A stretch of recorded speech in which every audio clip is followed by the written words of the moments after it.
Welcome to the Whiskey Tourist. I'm Eric. And I'm Gabe. We're two friends exploring the world through whiskey, one pour at a time.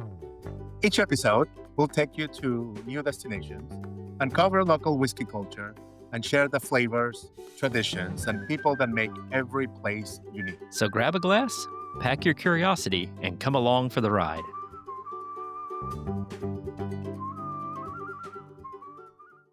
All right. Hi, everyone. Thanks for joining us today. This is going to be the first of a three-part series on Louisville. And today we're taking a look at distilleries that you can easily visit within the city limits if you just have a couple of days and you're visiting Louisville and you're just looking for, what can I fit into a trip or maybe piggyback on a work trip, something like that. And you want to see, what's in the city or check out a couple of distilleries, that kind of thing.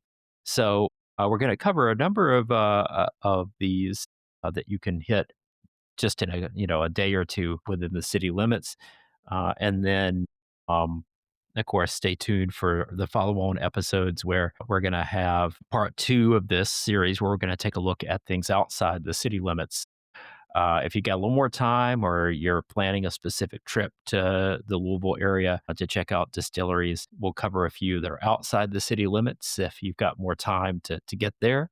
And then, of course, part 3, we're going to look at things other than distilleries. So we're going to look at, what are some cultural attractions or festivals, shops, restaurants, bars, all those other things outside of the distillery kind of scene, but still bourbon centric. So stay tuned for that.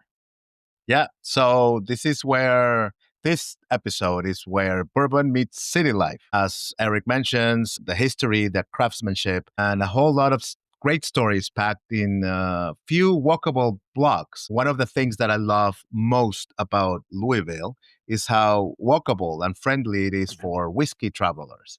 You're going to spend a whole day hopping between distilleries, bars, and restaurants, which we'll cover in this 3-episode series. And even if bourbon isn't your main thing, there's plenty to enjoy, and you'll see that. But for this episode, again, we're focusing on those urban distilleries that give you the first real taste of the city.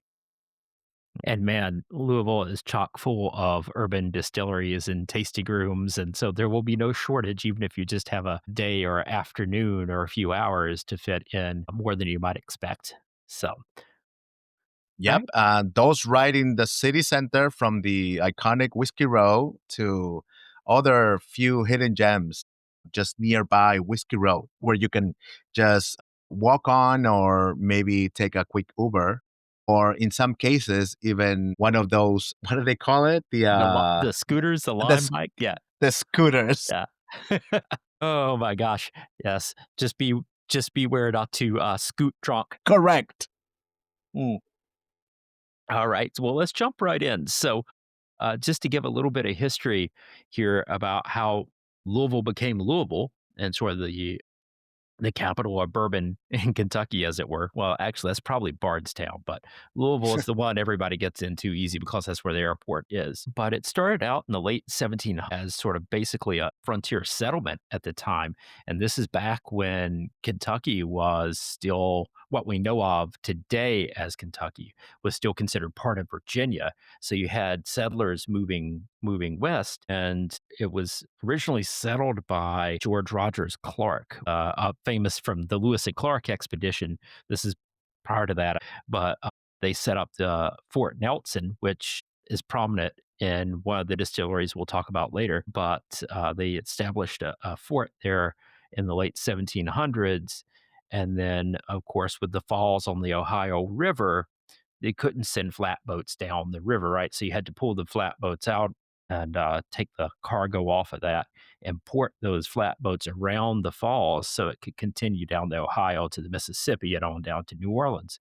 So Louisville was positioned here just above the falls. So it became basically a portage for all these flatboats to get all the basically unload the goods and then, get everything around and off. And so it was sort of a natural crossroads, sort of as it was. But that's kind of how Louisville kind of got its start, and it landed sort of also in this perfect position where you had all these settlers coming in now, also with the Scotch, Irish, and German descent, and they're bringing their distilling past with them. And the folks sort of also moving westward there, and it sits perfectly. And everybody talks about this. It sits perfectly on that limestone kind of deposits that run all through Kentucky there that makes the perfect water for distilling and producing whiskey there. So and it became also, in these sort of settler days, a practical way of preserving their crops, right? So you end up with more corn, what have you, than you can use. You don't want to spoil, or it's more than you can, use or sell or what have you, and you'll preserve that. You distill that into a liquor, and you can basically use it as a currency, right? You can trade for things that otherwise it's sort of the first vertical integration, right? So you've got liquor, which is probably more what's the word I'm looking for here? Valuable? Valuable, thank you, Yeah. than your straight Yep. produce. So and much more portable, right? Yeah, Than that. definitely. Yep. Yeah. So, but that's basically how they got their start. And then, of course, bourbon. Kind of the leading thought here is that the name of bourbon came from Bourbon County, and how the barrels were labeled as they were being shipped down river. They were labeled as whiskey from or spirits from Bourbon County. Yeah, and Didn't know that. yeah, yeah, Okay. yeah, yeah, and because basically almost all of Kentucky. Again, this was still like part of Virginia, right? Mhm. And so but it was known as Bourbon County at the time. Now it's been broken up, and there are many smaller counties now, other counties. So is there a proper Bourbon County still? There is, but it's not as big as it once was. Oh, it was Bourbon County. Is Louisville part of Bourbon County now? Not anymore. I don't think so. I'd have to go Okay. back and look at the map. I can't Okay. remember off the top of my head. I know somebody out there will know Probably immediately will off know. the top of their head, and they'll be like, "These guys don't know what they're talking about." But anyway, so it's because the way the barrels were labeled, the leading theory is that that's kind of where that name derived from. And then, of course, as they're being shipped down the Ohio and on down to New Orleans. And so that, of course, then as it's making its way down the river in these barrels, it starts to get a little bit of age, which then starts to give it that distinct color and flavor profile. So by the time it makes its way down to New Orleans, which is sort of the principal place where this was shipped, essentially, where this whiskey was shipped, it kind of by the time it got there, it started to take on the kind of the darker colors, because otherwise most of this would be like white dog essentially. Mm. In the early days there wasn't a lot of aging going on, and so the aging kind of came a little bit later. But by the time it hits New Orleans, it's got that kind of brown color and the caramel flavoring that you and the vanillas and the things that we typically think of in bourbon at the time. Yeah. So for people who do not know what white dog is pretty much that alcohol, a very high proof alcohol that it's basically just hand sanitizer. Yes, I mean, exactly. you can get drunk if you consume it, but flavor wise, not really a forte. Yeah, and your mouth is gonna be very much sanitized for the next few years. True. Just True. yeah. All right, so that is our abbreviated, sort of history here of kind of, how Louisville came to be, and how bourbon came to be. That was by no means exhaustive. There's, a lot more to it than that, but that's in a nutshell, that's kinda how Louisville and bourbon came to be. Yeah, well, and the thing is that when you talk about bourbon, you can't not talk about Louisville Yep. because it's like the spirit of bourbon breathes through the city. You see the neon signs, Mhm. barrels in shop windows, cocktail bars around the corner, and right in the heart of the city, you see Whiskey Row. And that is where this stretch where the old meets the new, a few blocks that hold a whole century of bourbon stories. Yeah, the entire town revolves around this spirit. You can't escape it. It's really the lifeblood of this town. There's, you know, you've got horses, you've got music, you've got a number of other things going on there, but bourbon is really the glue that kind of holds it all together and has been for centuries now. And what a glorious glue. Yeah. So, well, let's jump in. Let's go ahead and talk about the first distillery visit. This is one of my absolute favorites. It's right here. It was not necessarily the. I'm trying to remember if it was the first. If it wasn't the first, it was one of the almost the first. I think it was the first new active full production distillery on Whiskey Row. Well, I don't know. Evan Williams had a micro distillery there or a few years earlier, but this is one of the first kind of big tourist attractions. So we're talking about Old Forester here. Yep, yep. And yeah, and one of the special things about this place, now that you're talking about it, is that it's a fully working distillery, and it's right in downtown. Right. So it's and you can literally smell the mash cooking Mm. as you walk by. And you don't only have to go in; just walking by, you smell the mash cooking. That intense kind of bready flavor, Yep. bready odor. Yep. Exactly. And this is in the 100 block of Main Street, sort of at the head of Whiskey Row, what we think of as properly as Whiskey Row, right? And this is almost an interesting tidbit. This is almost on the exact site of the original Brown Foreman. So this is the birthplace of the Brown Foreman empire, essentially, is Old Forester. This is kind of where they got their start for everything, and their location is almost exactly where they started back in the late 1870 in the 1870s. So almost exactly on the spot, but with a brand new facility. So the Old Forester Distillery was they're 322 West Main, so a couple of blocks away, but pretty close right there, right? And then they moved their office and bottling operations around 1880. They moved those to roughly where they are now at the current location. Um, and then, of course, during Prohibition, um, in the decades that followed, they consolidated a lot of their production into other facilities, right? And so that kind of space where they are now kind of went dormant for a bit. And then in June of 2018, they came back to where they are now and renovated the former building. Of course, there was a big fire that kind of gutted a bunch of those buildings just before. And if you visit, they talk about that a little bit. But they saved the facade, the street side facade, and the structural walls, but they've completely renovated everything inside. Absolutely gorgeous. And then most of their production, right, is still done at other Brown Foreman plants in Kentucky. But on Whiskey Road, they do have, you know, beginning to end the whole production facility there. Like you were saying, Gabe, they do the mash, they do the fermentation, they do the distilling, and you even have a little cooperage there, which is really cool. So they do the full production, and they have a temperature cycled warehouse there too. So very cool.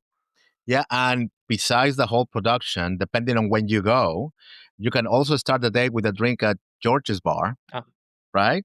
Which opens, I think, around 10 or 11 a.m. because, as they say, it's 5 o'clock somewhere. And hey, in Louisville, bourbon might just be the breakfast of champions. that's definitely true.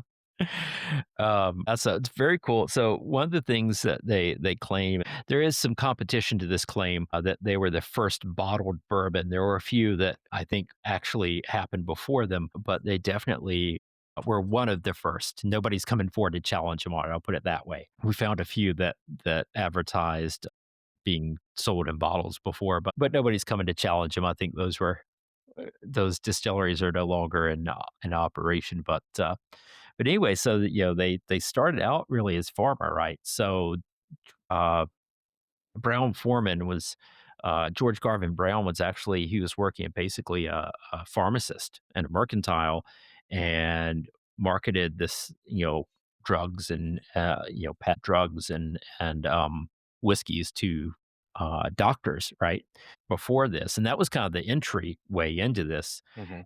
as well for them. And so part of that was a trust building kind of thing to start putting their whiskey in bottles, and then uh, so they can ensure quality. You didn't have to worry about rectifiers. You didn't have to worry about any of that kind of stuff going on. and they still use that as a marketing line today. But um, you know, it's kind of an interesting kind of segue into how they got to where they are, and they had one of the few licenses during Prohibition to still sell for medicinal whiskey. It's so fun to just think about medicinal whiskey, right? I mean, it's good for you. I mean, and that's why we're talking about it. It's good for you. It's good for the body and it's good for the spirit. Yeah, Yeah. I I can't argue with you on the, medicinal whiskey route. I have certainly had a few whiskeys medicinally in my time. Another cool Mhm, thing about Old Forester, mhm. and I guess we're going to be talking about the tours, Yeah. because we did take a tour, is that their parent company own their own barrel making operation. So they even supply barrels to other big names, such as Woodford Reserve, actually. The barrel charring and toasting process is such a science. And maybe we can deep dive into that in a future episode about how it brings not only the color, but also the flavor. Yeah, absolutely. I think that'd be pretty cool. We'll have to see if we can get into a cooperage somewhere Yep. and do a little more of a deep dive there. I did hear, um, that Brown Foreman had shut down their on-site cooperage, or not the one on Whiskey Row. They still have that. It's Mhm. which is very cool to go in, by the way. Um, but I think their big cooperage that they had that was just outside of town, I do believe they shut that one down, and now they're sourcing all their barrels. I think they and that just happened very recently though. Oh, That okay. there were some layoffs I heard about, and they had closed down their cooperage, which is kind of sad because you could, if I remember right, when it was operating, you could go out there and tour their facility, which would have been Yep, pretty yep, cool. But yep, yeah, yep, but yeah, the one on site, very cool. I don't know if you remember, like if you went in, you'd have somebody there that would be steaming the staves and bending them and all that. And if you're lucky, could see, you could fire the barrels. Like they have a yep. thing with the big button. You just hit the And you button. just see the whole fire right Yeah, there. yeah, Yep. which is pretty cool. Well, the tour, now that we're Mm, talking about the yeah. tour itself, it's great. It's very informative, and you really get a sense of how deep their Mhm, roots run. As you were talking, the Brown family established the brand back in the 1800s, pre-prohibition, and they make mhm. that a big point. And they managed to keep that heritage alive right in the middle of the city. So you get the whole process, the fermentation, that sweet yeasty aroma that we talked about earlier, to the massive copper column is still existing right there. And it's named Big Penny, which is made by the local Vendome copper and brass works. It's beautiful. It's a true showpiece of bourbon engineering. Yeah, Big Penny, it just dominates. So you walk in, you can't miss it. It's the very first thing you see, and it's absolutely gorgeous. Dominates the space. Yeah. And Eric, I think you'd appreciate this too. Old Forester proves some of their spirits as high as 140, I believe Mhm. 140 or a Hazmat. little bit Yeah. higher. Yeah. That's quite the jump from the older standards, Mhm.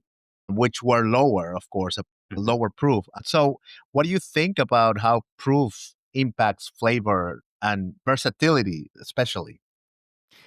It is interesting. I have had bourbons up and down the proof points, and I like all of them for different reasons, right? The higher the proof, it usually, it packs a bigger flavor punch, I think, but I don't always find it as enjoyable to drink, right? So if I'm nerding out and I'm drinking something, I'm like, I want to get the nuances and the flavors. Like a higher Mhm. proof is always, cat or barrel proof is fun. But if it's like a Tuesday night pour, right? I'm Yeah. kicking back after work.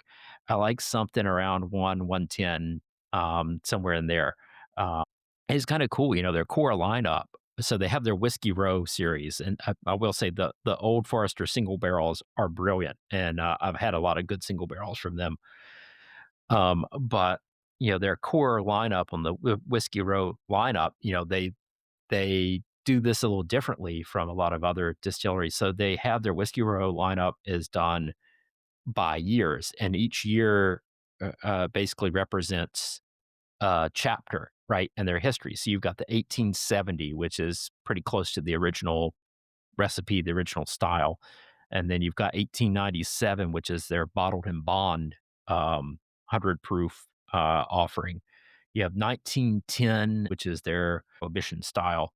And then the 1920, which is for all intents and purposes, basically a version there. It's the one where they say, oh, we had this fire Yep. and it damaged some barrels. And so we had to basically re-barrel it to preserve the spirit. So the story goes, it was accidental happening. And lo and behold, when they go back to try it, from the bourbon that was re-barreled after the fire, it was absolutely delicious, and voila, we have double oak Yep. bourbon essentially. I think the 1910 is one of my favorites there. I like it a touch on the sweeter side. Reminds me a little bit of the Woodford Reserve double oak, I think, which Yep. you're Yep. you're having there. Yep. So of course, the highlight in the tour is always the tasting. And as you mentioned, the Whiskey Row series, let's just try their products, which are inspired by the different periods in the brand's history. And with the smaller groups, maybe a dozen people, it feels very intimate and very interactive because the people who are the guides are really nice and chatty, and they talk and they know their stuff, of course, and they are very approachable. So I like that tour, and it's a good tour to start the day. Yep. Absolutely. Easy, accessible. One thing I will say is, and this is true of all the distilleries we're getting into, you're going to need to make sure you book in advance for tours and tastings. And also, the bigger the group, the more important it is to book early because these will fill up fast as you get closer to your date. They stay pretty busy. I think most of these open tours about 3 months in advance for bookings. So if you know you're going, I would highly recommend getting online and booking in advance for the time slot that you want. You might get lucky if you're one or two people and you just kind of wander in. You might get lucky. You probably wouldn't get the exact time you want, but if you know you're going to go, definitely hop on and book early. And they have all sorts of offerings there, tours and tastings of all types, from your very basic to your whiskey nerd tastings where they get into all sorts of specialty releases and things. So, um, Mm. Yeah, and when you go in, also check out their gift shop. mhm, They often also have exclusive or limited releases that sometimes are pretty hard to find elsewhere. So if you want to try mm, your luck, you might probably find a very nice bottle right there. yeah, absolutely. I will though say one of the things that killed me when we were there, um, is you would go in and they had bottles of President's Choice, and which is they've done that since I want to say was that 2003? They've done it for the last like 10 or 20 years. They've had the President's Choice, and they've had uh, the birthday bourbon, which they release every year uh, to commemorate the birthday of George Garvin Brown. And so they have all of these sitting around on the shelves, but they're not for sale. And it's, Yeah. water, water everywhere, but not a drop to drink. I was like, ah, all right. So I want to head down the street a little bit to Angel's Envy, shall we? Yeah, yeah, let's do that. It's just a 10-minute walk to another modern but classic experience, Angel's Envy. They are open for tours most days, but tickets, also just like Old Forester, they do go fast. So definitely book ahead. I remember the time that we did their tour, we did they have different tours. Yeah. So but we did their signature tour, which again it ends with tasting and they pair it with chocolate. Mhm. And yes, I'm a big fan of that combo, chocolate and whiskey. Some may say it's controversial, but for me, chocolate really enhances those sweet caramel notes in bourbon. And hey, antioxidants cancel out the bourbon, right? So, Makes it even healthier. yeah, it's all about a balanced lifestyle. Yeah, so fun tie-in to Old Forester. So Angel's Envy was founded. I think this is for the whiskey nerds out here. They're all like, "This is whiskey 101. We already know this." But for the folks who might just be sort of looking at this in terms of, you know, they're casual drinkers or casual fans. So Angel's Envy was founded by Lincoln and Wes Henderson, and Lincoln Henderson was a bigwig in the in the whiskey world.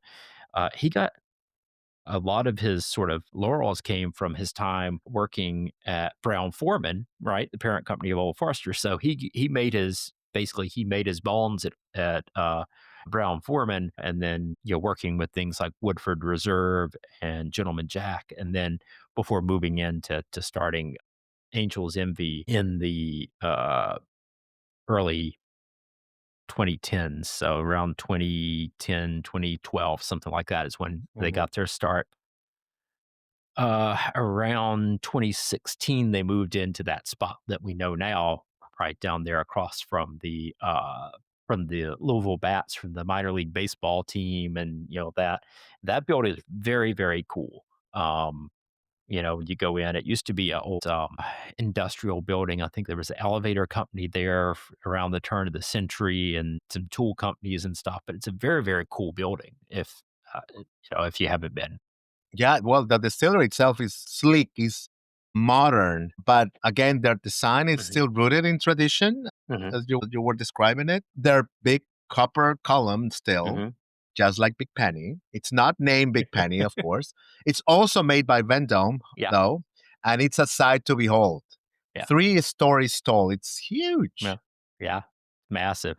But yeah, I know that the building. I feel like it's like this industrial chic. The Yep, the design's very, very true, cool. true. A lot of the angel iconography everywhere there. The giant angel wings, Yep, all of that. They really lean into the whole angel share, angel iconography yep, there. But it's really cool. It works. I like it. So yep, yeah, yeah. Um, and talking about their products, they do something interesting as well. They finish their bourbon in European Mhm. port barrels. So that gives them the angel's envy, I guess, distinction of being a little sweet. Some of their other expressions also use rum or even Japanese whiskey barrels, I believe. Yeah, I think that's where their real innovation and well, I'm not going to say it definitively because I don't know for sure. I try to be humble or be humbled if you know how Yeah, that goes. But I get the impression that Angel's Envy was kind of their big innovation, right? Was the barrel finishing, which was correct. commonplace in Scotch for years. Mhm. So single malt Scotch, if we hop across the pond, they did barrel finishing, for a while, well before that. And I believe Angel's Envy was one of the first, if not the first. Again, there's probably some super whiskey nerds out there. They're like, oh no, somebody did this earlier, but like they really brought it mainstream. I think with the barrel finishes was they kind of started that innovation, or were one of the early adopters here. Yeah, because I mean, you have to remember that bourbon, it's that the rules of bourbon are very strict. And being in Louisville, where bourbon started, this was very innovative when they brought that idea. Mhm. Yeah, so technically, still can be considered bourbon. They just finish it in another barrel. They're not, it Exactly. was aged in, the new charred oak, and it doesn't have any additives, but adding that barrel finish to impart additional flavors. So Correct. yeah, and their bar is really nice there as well, and it's open at least. If I remember right, it's open even if you're not doing a tour, you can go into their Correct. bar and do cocktails or tastings. So even if you don't have time to do a full tasting or whatever, you could just drop by. Yep. Yeah. Their bar is pretty cool. And I remember on the tour when we finished the tour, they made us taste their flagship bourbons and they had Mhm, one with mhm, rye in it. And I know mhm, that you like them. Again, both are solid. But if you like something spicy, the rye will mhm. certainly grab your attention. Yeah, no, their rye is I love their rye, is really good. And also, we were back there and I think let's say it was October when we were there, or Yep. October or November, but it was roughly in that time period. That's also when they released their cask strength bourbons. Their cask strength releases, the ones that come in the nice wooden box and everything. Hmm. You can get those. other places, but it's definitely easier to get in and get them there if you have the chance to drop by, and you can pick one up right at the distillery. But instead of having to, fight the masses in your local market, if you happen to be there, pick one up and bring it home. True, Probably true. easier to find there than it would be at your local liquor stores. All right, and moving right on, we're gonna hop in. We can't really walk to Stitzel Weller here. It's a little bit more of a trip. It's not right on Whiskey Row. There are a number of others we'll mention on Whiskey Row. We'll mention them a little bit later. But before we go, why don't we hop in an Uber here or get your designated driver, and we're gonna scoot over to Stitzel Weller, which is across town, and it's currently owned by Diageo. But a lot of you will know this as sort of the birthplace of um, of a lot of iconic brands like the old Wellers and the old Fitzgerald. It's sort of the birthplace of the Van Winkle dynasty as well. The Pappy Van Winkles and old Van Winkles, all that sort of got their start here, right? Yeah. With Julian Van Winkle. Yep, yep. So Yeah. this one really has that historic weight to it. Even before you walk in, you can tell it's not just another modern distillery. The brick, the old signage, you really feel like you're stepping into bourbon history. Yeah, it really is. So I don't it's not functioning as a real like a true distillery now. I think they have a micro distillery kind of thing on premise for experimental stuff, but they don't it's not doing any actual production right yeah anymore. But they still have a lot of the old administration building is kind of where the visitor center is now when you come on. And you're right, it just kind of breathes with history. You walk in, you've got the office on one side, one of the rooms there that used to be Julian Van Winkle's office, and then, you've got the basically all that entire building now is basically museums. They have a lot of really cool old bottles and photos and memorabilia there, and it also, of course, has their gift shop and the Garden and Gun Club. Yeah, Their yeah, their yeah, bar, yeah, yeah, yeah, which is fantastic. yeah. And talking about also innovation, they Mhm, were, I believe, and maybe you'll correct me, but I mhm, think they were pioneers in what we now call the wheated bourbons, using wheat instead of mhm, rye as their secondary grain, mhm, which gives that soft, rounded, kind mhm. of buttery flavor that Pappy and Weller fans go crazy for. Yeah, that's what made them really sought after, in their heyday. They were one of the first distilleries to really go mainstream with the weeders. So, yeah, that was one of their big things there. So it's interesting, this distillery actually opened on Kentucky Derby Day in 1935. So, right after Prohibition was repealed, and then, of course, it grew into sort of the empire that we have today. It's technically at the time it was just outside the city limits. It was in a place called Shively, Kentucky, which Yep. would be like a suburb, right, of Yeah. Louisville, and they were trying to basically skirt some city taxes and things there. And eventually Louisville kind of encompassed it, but so that's why it's a little bit outside. It's a little bit of a stretch, but Yeah, I yeah, think it's yeah, like a 15-minute Uber ride. It's just a few miles yeah. down south of Whiskey Road, I think. Yeah. Yeah, exactly, and, just to give folks an idea of how big this is and compared to places like Heaven Hill now or Four Roses or whatnot now, it's not gonna be sound that big, right?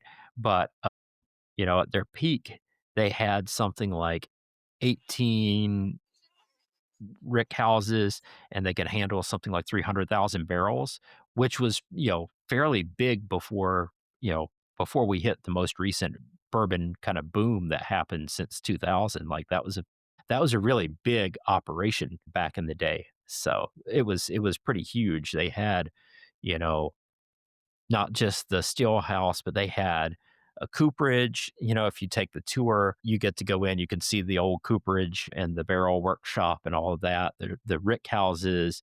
I mean, it was a massive campus. It still is a massive campus. Yeah, and I think that's what makes Stitzel Weller so special? It's not just nostalgia, but it's this living, breathing piece of bourbon's Mhm. evolution because you walk in and realize that this is where some of the techniques were born, the wheated mash bill, Mhm. the longer aging, the obsession with barrel placement and proofing. And that's the legacy that it still shapes what bourbon tastes today. And on top of that, I guess this distillery, the tour for the visitors, even if you're not a hardcore bourbon nerd, it's worth for the storytelling alone. Every barrel, every brick there has a story, and I think they've done a beautiful job keeping that history alive without turning it into a theme park, sort of.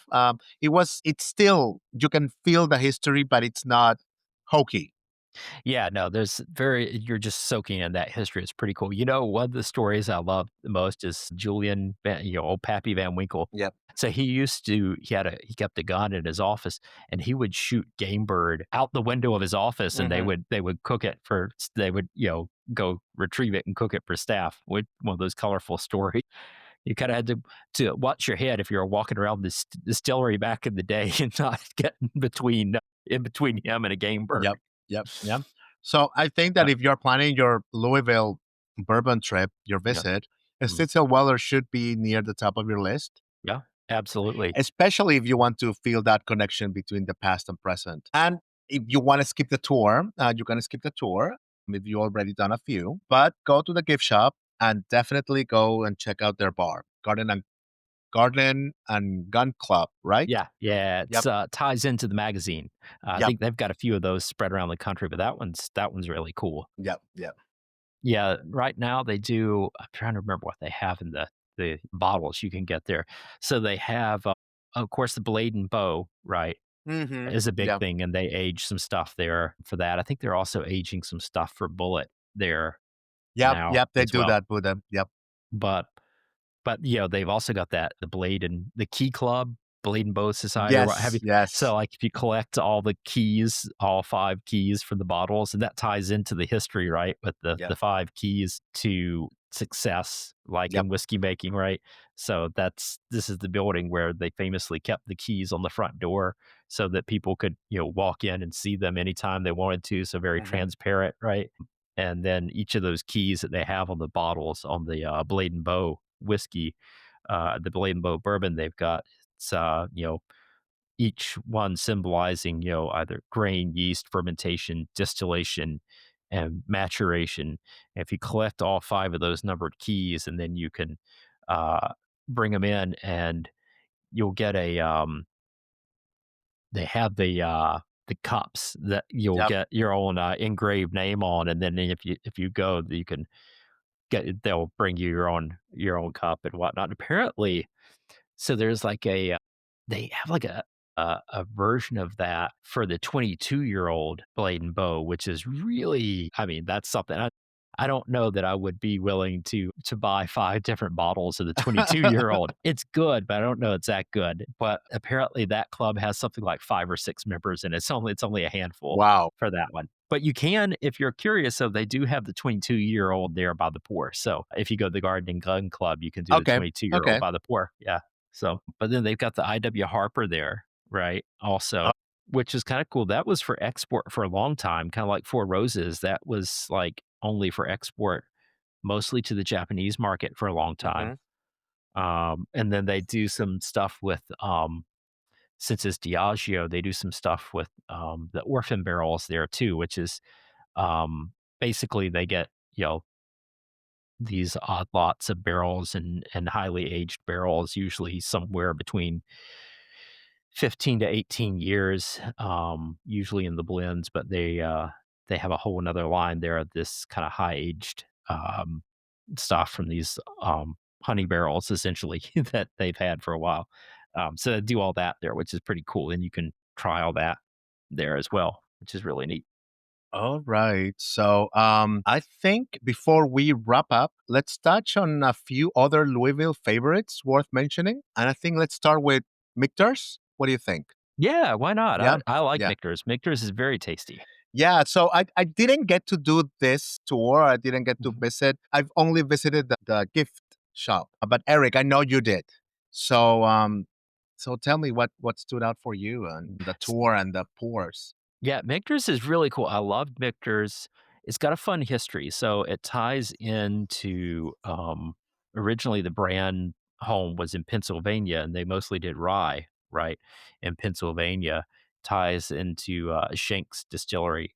The brand was dormant for a while and then it got acquired and then they moved operations to Kentucky and we'll do a deep dive on them at some point later in the future because there's a lot more to that story and it,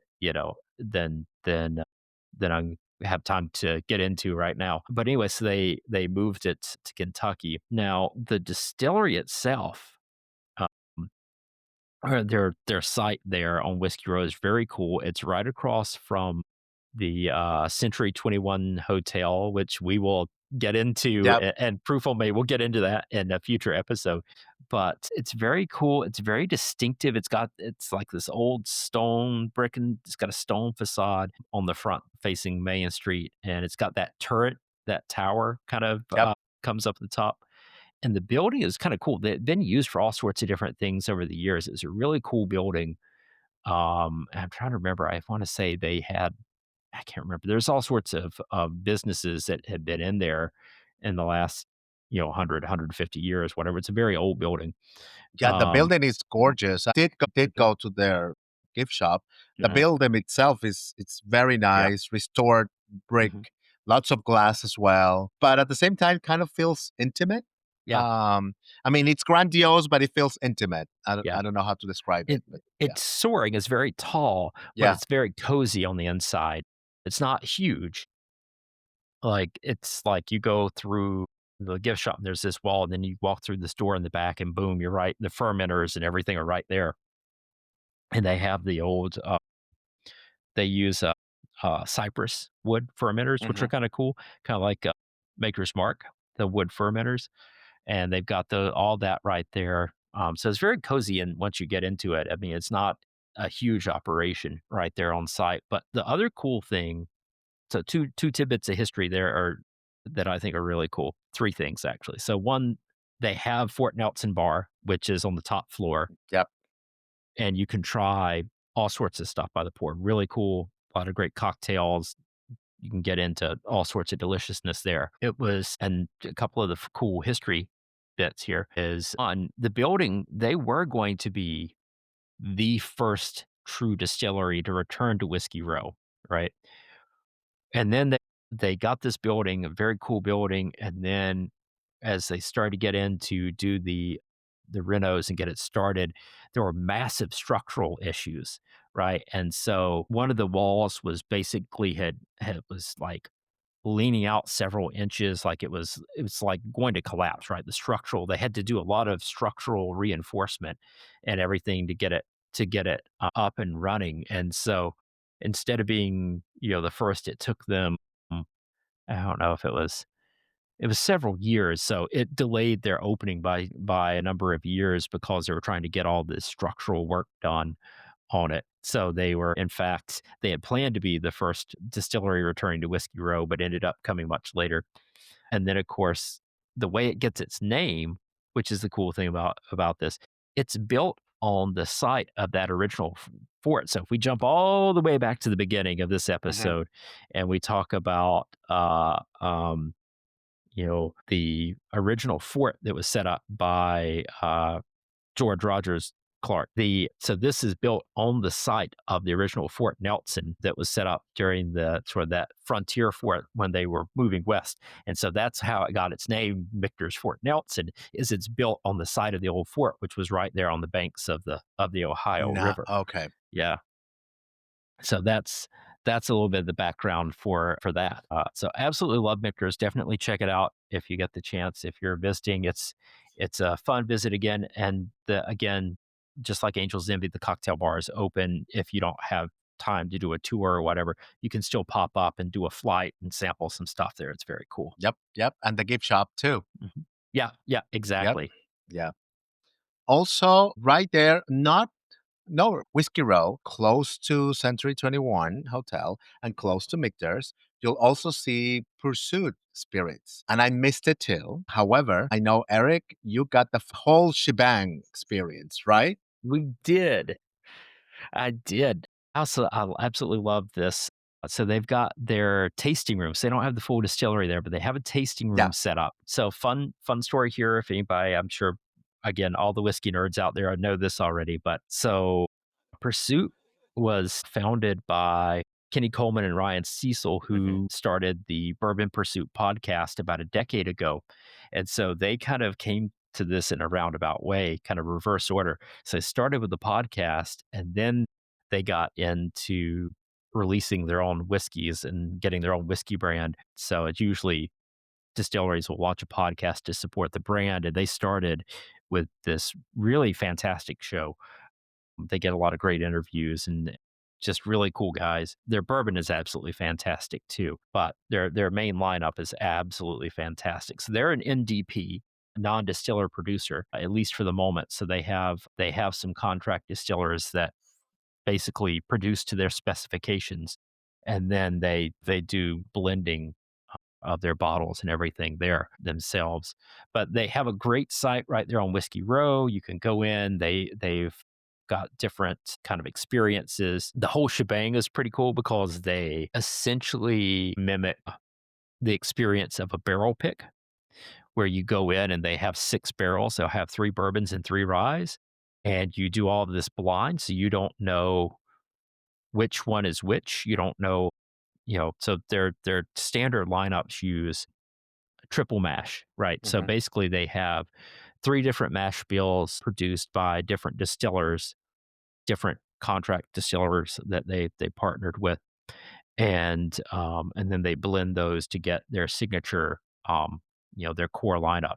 And so they've got basically one of each of those in there, and you're going into these blind, and you can go in, thieve it right out of the barrel. So at the end, you can say, okay, which one do you like best? Do you want to bring a bottle home, or do you want to do a blend? You get a couple of them and blend together, kind of loosely done, right? They're not giving you graduated cylinders Hmm. or anything, but you thieve it right out of the barrel into your bottle, and then label it, cork it, all of that, right there, which is really cool. Um, very cool experience, and we'll touch on it later. But they also have a very cool cocktail bar downstairs, very speakeasy vibe. At the end of the tour, or maybe after dinner, like in our case. Right. And thankfully, I was there to experience that one. You can go to their cocktail bar downstairs, which is called Trial and Error, with a speakeasy vibe. And the cool part also is that they have the studio where Kenny and Ryan record their shows. I don't know if this is their only studio, but it is cool to see that so close in person. Yeah, we're gonna talk about more of Trial and Error in another episode Yeah, later on. So stay tuned for that one. yeah. So that one's absolutely great. The other thing I heard the other day before we move on from that is apparently they've got some Airbnbs directly above them that have opened up too. So Oh, if you want to nice. get your whole trip in one package, you can start your drinks downstairs and go to your bed upstairs. It's like the whole Disney package, Yeah, everything right there.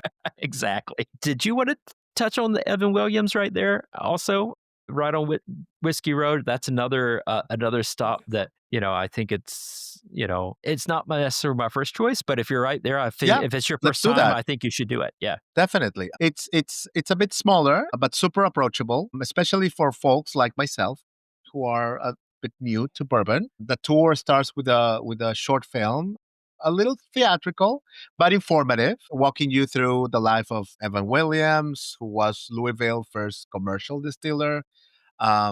The traditional tour and tasting runs about an hour and a half. And I think I mean, for me, I was pleasantly surprised. At the end, of course, you sample some of their bourbons, their single barrel, their 12 year, their master blend. Mm, Um, and I guess it's if you have a soft spot for distillery only releases, I don't know. I'd be curious how you rank Evan Williams compared to some of the others we tried. I would so it's fun. It's so Ed Williams Heaven Hill product, right? A lot of I think it's kind of a fun visit if you haven't been before. It's a little hokey, right? At least in my opinion, but I mean, it's worth the stop, right? If you haven't been before, I think it's worth the stop. Their releases are pretty good. I like their single barrel. I like that quite a bit. Those are usually pretty tasty and affordably priced too. I think they're pretty reasonable. I think they're 40, Yep. sub 40, something like that for price point. Um, but very tasty.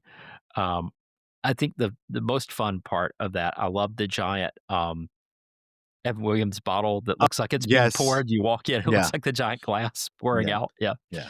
Um, but yeah, no, It's a nice photo up right there yeah, if you want. Yeah. yeah. But they opened that spot in like 2013, I think, or something Okay. like that. So they were the first kind of lifeblood going back to Whiskey Row that a lot of operation had kind of moved out. There wasn't really a tourist scene around it until you know, the new whiskey revival that came on in the early 2000s, and then they came back, with their which is essentially sort of, experience tasting room with a micro distillery attachment. Wasn't really a full production like some of the other places, but they really were the ones to kinda kick that off right there. So, it wouldn't be in my top 5, but it's worth a stop. Yeah, I mean, if you're yeah, there visiting yeah, Louisville, yeah. I think it's a nice store to tie and ties everything together, I guess. Yeah.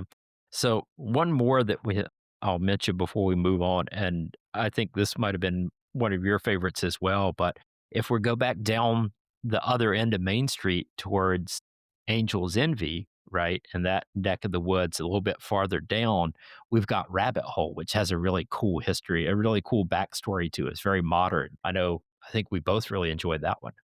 Yep. Honestly, it's one of my favorites. It's a smaller scale, but I think incredibly thoughtful in their production. Their tour guides are very knowledgeable, and the story behind the name alone makes it worth the visit. You might think, being a small distillery, you might think that tour would be brief, but it's not. And they not only produce bourbon, they produce other spirits as well. So don't sleep on their gin, which is something to bring back home if you have the space, I would Yeah. say.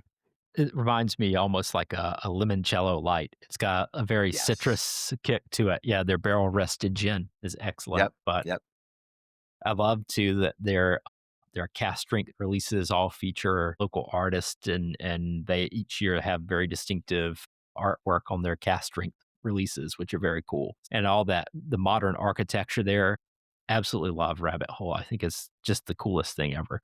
And I love that the whole story, like you're saying about, you know, the founder who was a psychologist and then, of course, fell in love with bourbon and up and decided to sell his practice and open a distillery. And Wasn't he living in like somewhere? I want to say Chicago, but I don't know. He met his wife, was from Louisville, and she said, let's move to Louisville. I mean, but he fell in love with bourbon before meeting his wife.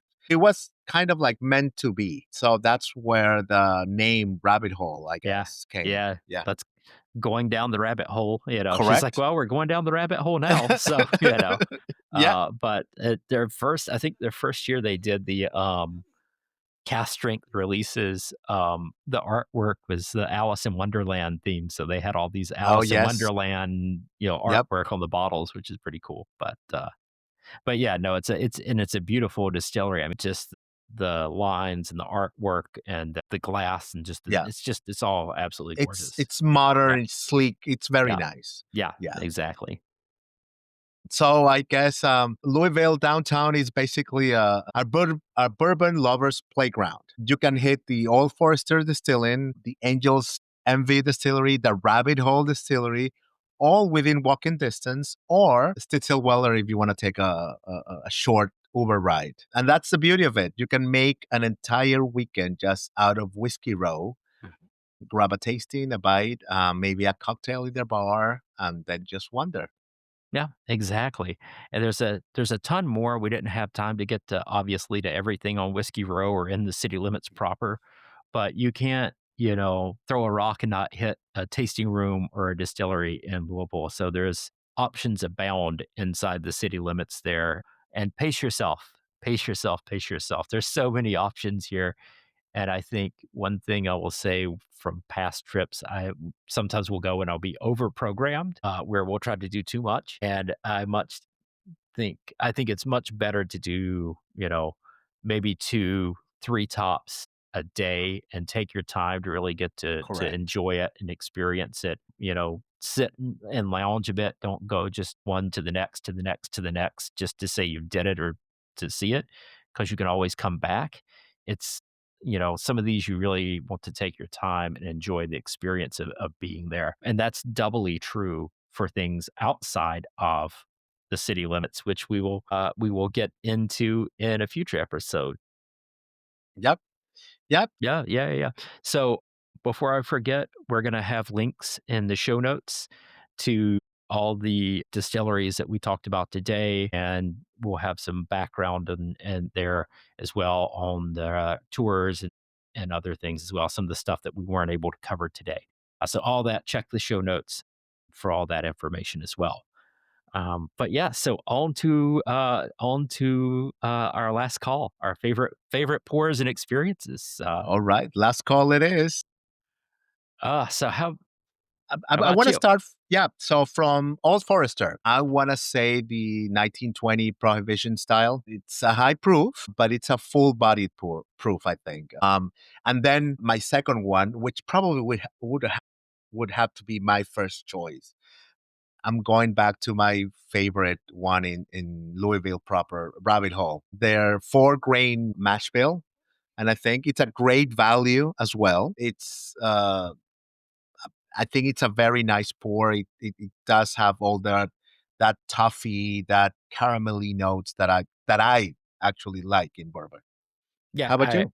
I'd agree with that. I'm definitely gonna go with Old Forester. I love some Old Foe Yeah. for a pour. I think you like the Prohibition style. I like the 1910. I think I misspoke earlier when I said it was the 1920 was the double oak, but it's the Hmm. 1910. But yeah, I really love the double oak Old Hmm. Forester. And for a distillery visit experience, hands down is the Old Forester Yep. Distillery with the, you know, beginning to end with the mash, the fermenting, Big Penny, the bottling line, the cooperage, all of that, where you get the whole operation in a microcosm. I mean, it's impressive. They really did a nice job with that. Definitely. I mean, for someone who is kind of new to the bourbon experience, I think Old Forester checks all the boxes. But then I was pleasantly surprised by Rabbit Hole. That has a special place in my heart for that small distillery. All right. So for the next episode, we are going to be heading outside the city limits in the next episode. So stay tuned for that. Now, also, if you like what you're hearing and you want to follow us, you can find us on Spotify and Apple Podcasts. And don't forget to leave a review or share with friends and fellow whiskey lovers. And you can also find us on Instagram at The Whiskey Tourist. We're off to the next pour. Catch you at the next stop.